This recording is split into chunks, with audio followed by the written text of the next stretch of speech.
Good morning, this is Pastor Jeff, and this is our readings for Saturday, July 9th. We have our three readings as we are preparing for church tomorrow.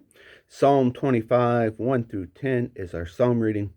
Leviticus 19, 1 through 4, and then 32 through 37 is our Old Testament reading.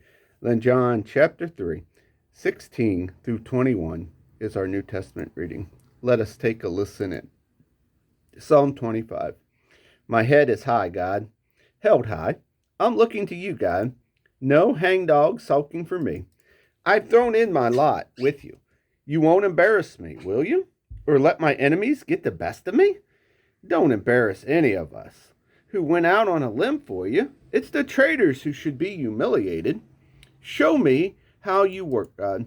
Show me in your ways. Take me by the hand.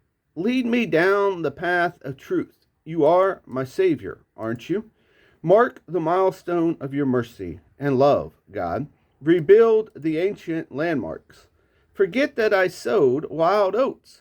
Mark me with your sign of love. Plan only the best for me, God. God is fair and just. He corrects the misdirected, sends them in the right direction. He gives them, rejects his hand, and leads them step by step. From now on, every road you travel will take you to God. Follow the covenant signs. Read the charted directions. Our Old Testament reading comes from the book of Leviticus, chapter 19, verses 1 through 4. God spoke to Moses, "Speak to the congestion of Israel," the congregation of Israel. I apologize. Tell them, "Be holy, because I, God, your God, am holy. Every one of you must respect his mother and father. Keep my Sabbath. I am God, your God. Don't take up with no god idols. Don't make God of cast metals. I am God, your God. Show respect to the aged. Honor the presence of an elder. Fear your God. I am God. When a foreigner lives with you in the land, don't take advantage of him. Treat the foreigner the same as a native. Love him like one of your own.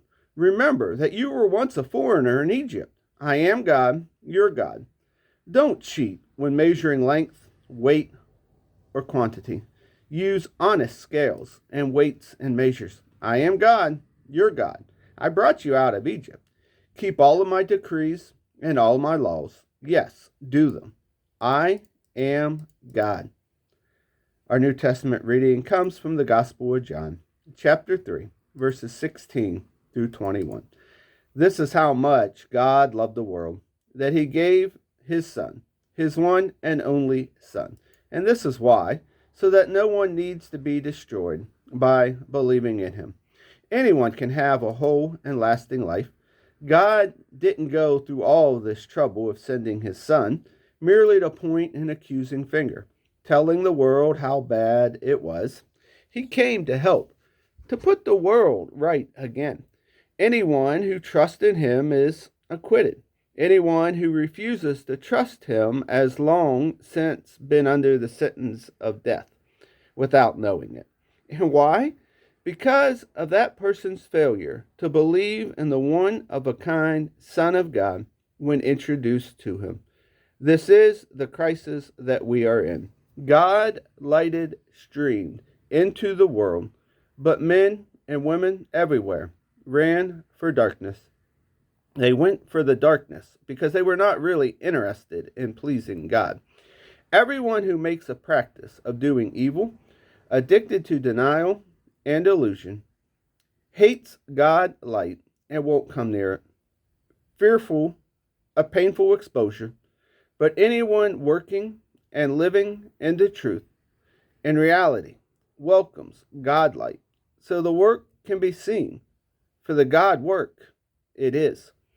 And here ends our readings for the day. God's peace.